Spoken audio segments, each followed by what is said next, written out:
Welcome to the Nearshore Cafe podcast, home to the most interesting stories and people doing business in Latin America. Yeah, I was gonna say usually when I would have guests to our when I was there and I would have guests come visit, we would go to La Cabrera because that's like a kind of a easy transition in. It's also very, very good, and it's the only place I knew that served at Western times, right? Like you could eat at 6 p.m. You didn't have to wait until 10 Yeah, p.m. Right? yeah, totally. Yeah. And I think Don And Julio is then gonna open in Miami. I think so. I think I heard about that. okay. Yeah. There were two other places that were personal favorites of mine. I'm just curious if you had been to Campo Bravo and then Calden Soho. Do you know either of those? I've been in Campo Bravo. I like it, and in the other one, no, I don't know. When do you go to that one? Oh, it was When like was that? in like kind of like right by Plaza Armenia, kind of around that area. Yeah, Okay. Calden Soho. Yeah, yeah. Yeah, Maybe next next time, time you can let me take my know. recommendation. Yeah. Let me know. And I'm a big fan also of the Patagonian lamb. My Oh family, yeah. We really enjoyed that. Yeah. my family has like a farm in the Patagonia, Hmm. and I'm a very fan of the that Patagonian lamb. So also Yeah. whenever you come to Argentina, if I'm there, we will do a lamb too. Yeah, I'll let you know. When I was in both Shelton and Calafate, oh my gosh, like the lamb was incredible. It was so good. Yeah. I've never had anything like it, and maybe never will. Um, no, this is fun. The other thing I wanted to talk before we get into business, because I know from our prior conversations how much soccer, football, matters to you. And tell me, in our audience, just a little more about how important that is to Argentina as a country, culture, um, the World Cup experience. Can you talk more about that? Yes, I think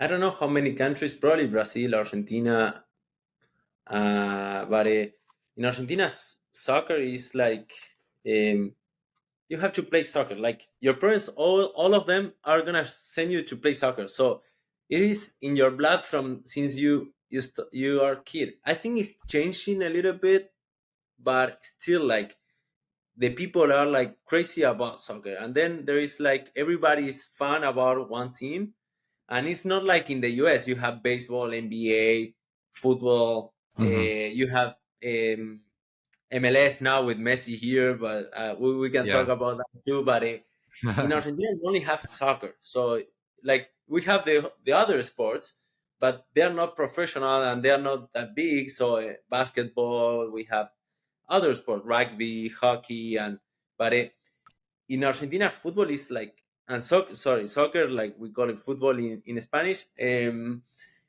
is like huge, huge, huge. And then you have these big two teams, River and Boca, and it's like Democrats versus like um, um, Democrats. Oh, like It's Democrats like a versus politics. Yeah, Republicans. Yeah, yeah, it's yeah. like a very, very rival, and people are more cheering to the other team lose than their team win. You know, right? Like I'm a River fan, so I enjoy more seeing Yeah, Boca losing than River winning. Like everybody's like that. No, sometimes probably a lot of people are not gonna tell you the truth, but the people is like very, very, very rival. And then you have like Racing, Independiente, Estudiantes, Gimnasia. You have all the teams like very rival, and they all think the same way. And yeah, it is like the conversation in everywhere. Just yeah, if you're not watching soccer, you miss the conversation. You are not there in the conversation in those barbecues. You're not there because yeah, yeah, sometimes we don't talk about football, soccer always, but it always comes to the table, always.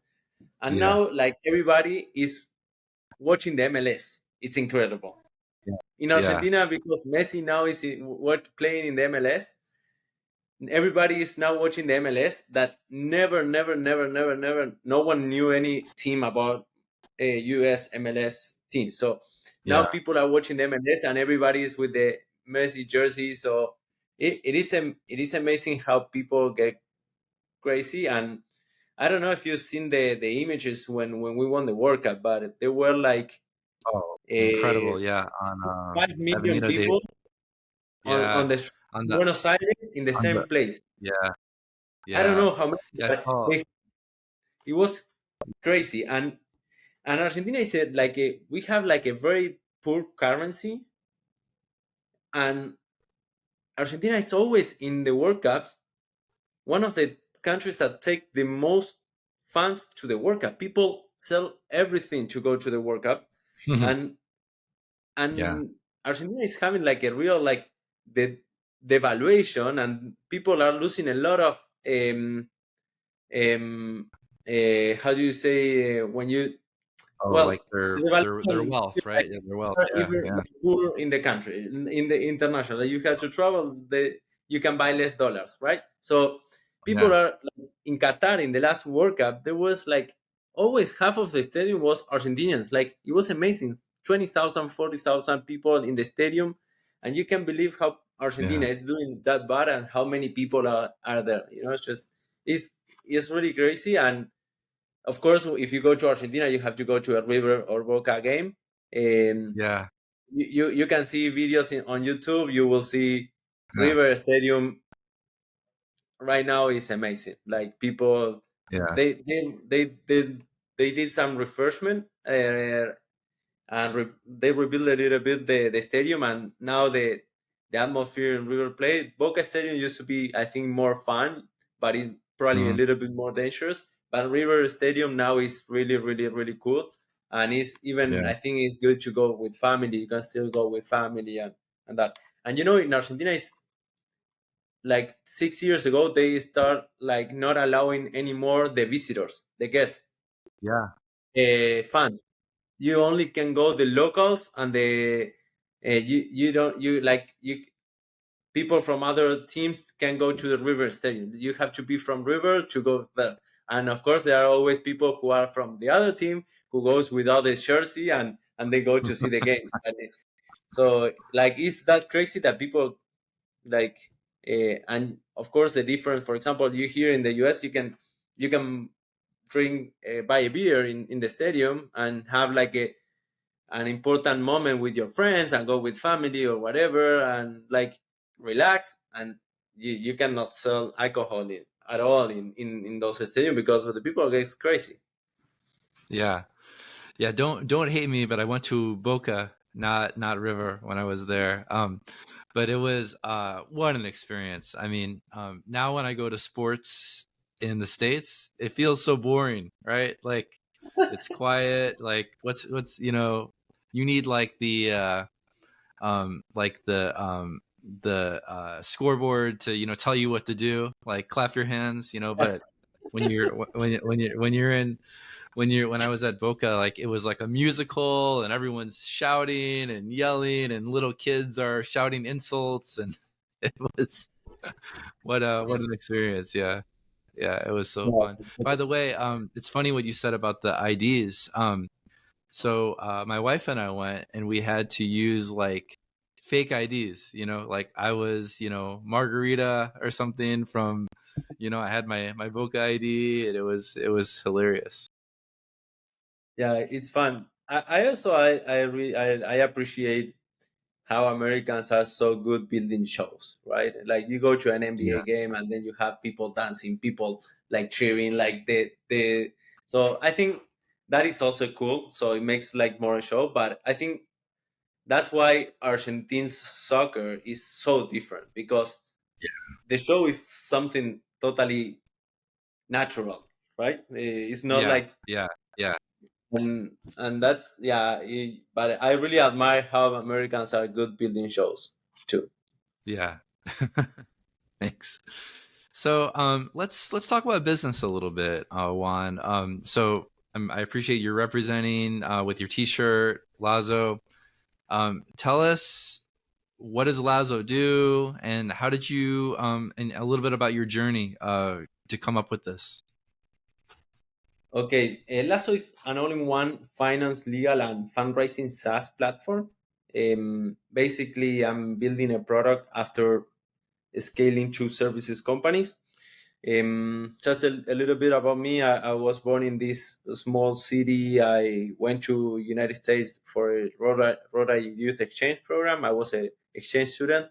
I was the only one speaking Spanish in Wisconsin, so people used to call me one, two, three. They used to make me that. But I went back to Argentina that year in the United States, gave me like really the motivation to become someone to visit the world, to open the eyes, and to, because I was coming from this small, very small town in Argentina. So that year really changed my life and give me that energy that I still like have since then. So I studied hard in university. I studied. My father was a CPA in this small town, so I studied accounting, finance, and business administration. I got some scholarships, so I got to. I wanted to visit the world, right? Like after that year in Wisconsin, I wanted to visit everyone. I wanted to meet international people, other cultures, places, and travel around the world. So I didn't have money. My family wasn't wealthy. I didn't have money to give me for traveling. So I was always looking for scholarships. So I got a scholarship to study in France. I got a scholarship to study in Germany. Then I got another scholarship to study in Taiwan. So I got this international experience, like also traveling all the time. All my savings were Mhm. always for traveling and to getting to know people, to have more education, to have more resources for myself. And so I went basically I started to work in big corporations at the beginning, 5 years, and then I wanted to become an entrepreneur. I noticed that I didn't want to just have every 6 months like a evaluation of how was my development in the company. So I wanted to prove myself every day. So I want to feel like I want to build myself. I want to have liberty. I want to keep traveling. I want to, like, I'm not gonna have money to keep traveling if I keep working here. So I need to build my own business. So I started with my father the first business, which was a knowledge based services, which is serving these farmers that was farming and agribusiness is the number one economic activity in Argentina. So I was seeing that no one was really solving the the farmers problems in terms of finance, administration, legal, and the farmers are really production people, but they are not a finance people normally. So I wanted to give that part. So we built a consulting firm with my dad. We got to like 60 people. We scaled that business very fast. And one day my father said, I don't want to have any more problems. You're pushing too much. You are always going more forward and bringing more problems to the table. And I wanted to keep bringing more problems, and he didn't want more. So we split the company, and I decided, okay, I think agribusiness is not gonna give me this international thing that I had in my blood. So I started to work with the startups, and I built another company which was like the first fractional CFO company in Latin America. That is called CFO Startup. Very original, the name. But I started building that service theme, and it was my first time um, creating services for international customers. So with local talent, Argentine talent, so to other companies in the world, in Latin America. So we built this consulting firm also for startups, venture-backed startups, and VCs. So we provide like this fractional CFO, valuation, fundraising support, tax support, legal support, and then for VCs we were doing like deep dives and due diligence and those kind of activities. So always being an entrepreneur in this finance legal industry.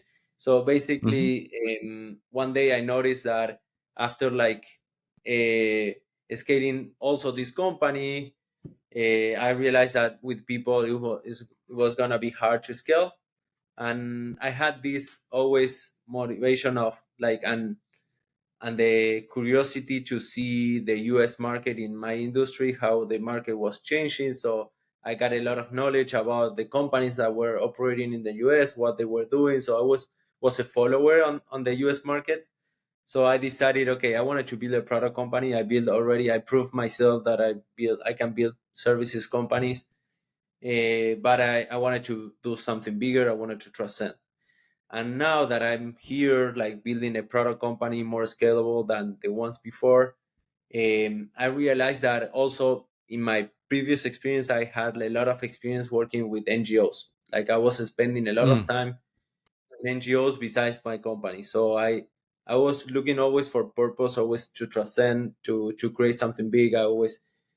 I have the fortune that my father always told me that, hey, always think big, right? Like always think big, because to go down you always will have time. So and mm, I'm always was a person that I believe that I was a lucky person, and a very mhm, fortunate person. I always feel that way. So I always feel like, okay, if I don't do the changes, if I'm not gonna transform what I have in next to me, who is gonna do it? Because I'm the one who has mm, the opportunity, not many other people. Like in Argentina, in Latin America, if you have education, if you have the opportunity to travel abroad and everything, you are like very rich, and rich and in your mind, rich in your capabilities, in your skills. So I mhm, always thought that I was rich in a lot of things, in a lot of way. mm. So I've always felt that responsibility of making an impact. So right now Yeah. that I'm building like a scalable company, a product company, helping thousands of founders of startups, building this platform for founders, I feel like I don't need to go to politics. I don't need to go to NGOs. I feel like I'm gonna have a lot of impact, not only with all the founders that we are helping, also with the people that work for us, and the people Yeah. that we are hiring, and people who are like, we are giving a lot of opportunities to educate the people to work for the world, which is what we're Mhm, doing. And yeah, I'm very experiencing one of my best moments in my life, because I always like this is kind of the after 12 years like being an entrepreneur in this industry, like I feel like mhm, I found my place, and I think I'm gonna have mhm. this I really see it. I can see it. I can, when you have very clear in your vision, hey, this I can see the path here. So I'm very self-motivated right now in this moment, but I'm also very thankful for and grateful for the this moment. And also I just had a daughter, my first daughter, 7 months ago. So Yeah. between this this thing about my challenges that I have, personal challenges in my professional experience, and my family experience, is being like the greatest, probably one of the greatest moments in my life. So very happy also, and I think it's good to share here too. Yeah. Well, congratulations on all your success. Congratulations on your daughter. Having kids is the ultimate startup. So Yeah, I appreciate totally. that. Um, well, I also wanted to hit on the labor, right? You're you're using a lot of really talented people from Argentina for your own startup. Which is the ultimate dog food, the ultimate validation. Um, for me, for my experience, a lot of our listeners, the arbitrage opportunity, and how I really explain that is senior people at junior prices is really the opportunity. Can you talk a little more about that, and maybe the impact of the currency in Argentina coupled with the talent and their capabilities of moving your business forward? Can you hit on that a little bit?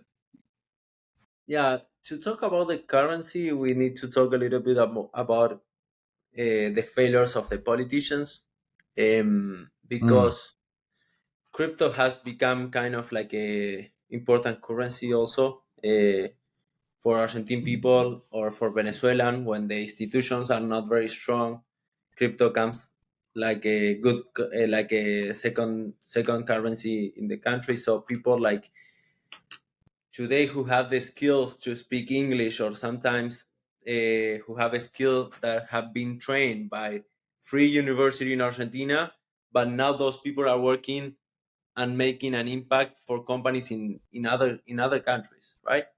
So there is a failure here of the system, because it's great to have free education. I love it, and that's why Argentina has so great talent because of the education. But at the same time, most of the people who is more well educated are not working for Argentine companies. A lot of in American companies, European companies, Mexican companies, or Brazilian companies, or other countries' companies are hiring these people because they are really good. They normally, well, with the US, you have the same time zone, which is very important to work directly. Then you have, like, probably with Argentinians, you have like more cultural similarities versus Asia or Africa or other regions. Also the time zone and the cultural fit. But the problem today with the currency is that the currency is so devaluated that people who makes money in pesos argentinos, in Argentine pesos, are every day more poor, like compared to the average in the world. So what people wants to do now is just, hey, I want to have a job in the US. I want to work for another Hmm. company. So sometimes you have like a guy who study, like, I'm gonna go to the top of the people, like people who study in Ivy League or in top universities in the US, who had that opportunity in their life. Of course, there are a few. Went back to Argentina. They probably did like a 8 years investment banking in Goldman Sachs, and they now live in Argentina, and they're rich, making $5,000 a month, and they don't need more, it's just, and they're rich. So, and probably, and when you graduate from a lawyer, engineer, or like something, let's don't talk about software development. Let's talk to other professions. The rest of the professions, you start make you graduate from university and you make probably 300, 400, 500 at most a month today. So that's why people wanted to work for the US, because that people probably to work for the US or to work for other country, they will make 1,000, 1,500, 2,000. And Yeah. and the opportunity here is to have like all these kind of people that is already well trained, that probably speak very well English. Some of them are native or like bilingual, some of them are proficiency, and some of them they understand, and you can still work with them for some task. But there's a huge opportunity of hiring amazing people for by $2,000 a month, $3,000 a month, and they probably are 15 years of experience working Yeah. for high-tech startups, working for JP Morgan in Argentina, working for PwC, working for Accenture, and those people have international standards. They speak English. Yeah. They have so the mindset is American mindset. So one of the Hmm. opportunities that I found out when I was building Lasso is that a lot of U.S. American 500 Fortune companies, Fortune 500 companies, have delivery centers in Argentina. So specialized for finance, like Standard and Poor's, JP Hmm. Morgan, PwC, Accenture has 15,000 people trained working for Europe and for the US. 15,000. It's amazing how much people they Incredible. are Yeah. recruiting there. So imagine if I don't have the opportunity to build a new company, if I really find a market opportunity and hire those talent that have been like already trained by JP Morgan, by Accenture, by Disney, IBM, Chevron, Exxon. all of them have delivery centers in Argentina. They also saw that opportunity, and they actually they are training those people, and this has Yeah. been for more than 30 years. Yeah. So it's a Yeah. lot of people trained, a lot of people Yeah. trained by I'm glad. 4 to 500 companies. Yeah. Yeah. I'm really glad you said that. Because I think for a lot of people in the States, they're just starting to wrap their head around Latin America. And sometimes, you view things with your own bias. Like if I'm just starting to discover it, it means that this is a new thing. It's not. 20, 30 years of American companies training workforces, investing, offices. And I love what you said there about the standards. That's probably the hardest thing to translate if you're, and it's not just American companies. If you're an Argentine company, you're trying to do business in India, just being on the same page with standards, right? And India could have been any place. It could have been Portugal. It could have been Ghana. Just having the same level of standards and understanding work ethic and quality, like all that matters. I'm so glad you brought that up. Juan, this has been an incredible conversation. Just thinking through the labor dynamics, the food, the culture, everything about Argentina. It's been awesome. I have a few questions here at the end that I wanted to wrap up with. The first is, as you mentioned, English is prevalent in Argentina, but it's not your first. It's not your first language, and I'd love to hear if you have maybe a favorite English word or English phrase that you've picked up along the way.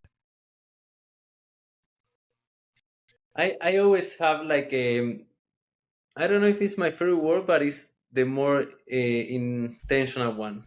That is called one of the first words that I got my attention when I was learning English, and I came to the US without speaking English when I came to Wisconsin. Yeah. So it took me like, just to do a little bit fun story, like the host family that was taking me to their house to stay with them took me to a hamburger place, and I knew hamburger, the word, but I didn't know like, and people like, I remember the people were trying to explain me cheese and doing a cow, like simulation of a cow, just to, if I wanted to have a hamburger with cheeseburger.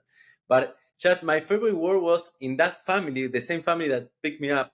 One day they were taking me to school and they say shotgun. So it was the word that what is shotgun, and they have to do like a drawing Yeah. to explain me what was a shotgun, because I didn't know any translation and whatever. Like, Yeah. and I think I still have that drawing, that with the shotgun, with the guy in the shotgun. Yeah. So every time I uh, use a lot that word, and it feels like I'm more like American or more from Wisconsin. I don't know, but I love shotgun. That's my favorite word.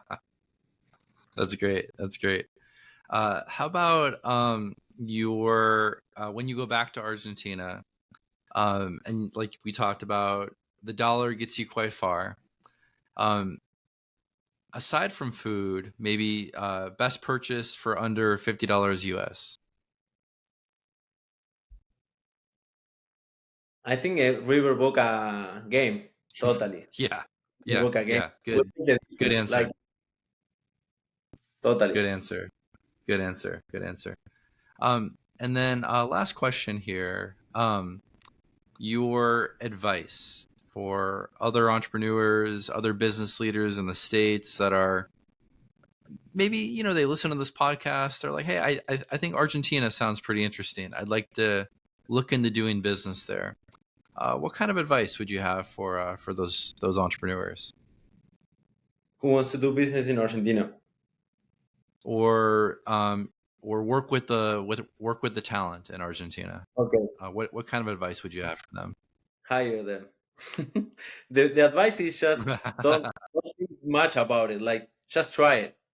just try, because or like Yeah. a lot of people, like now that they know me and here in the US, so I always Mhm. try to connect them with headhunters, because like, hey, you're gonna spend a lot of time like finding the way how to hire better, but or I always offer Mhm. myself.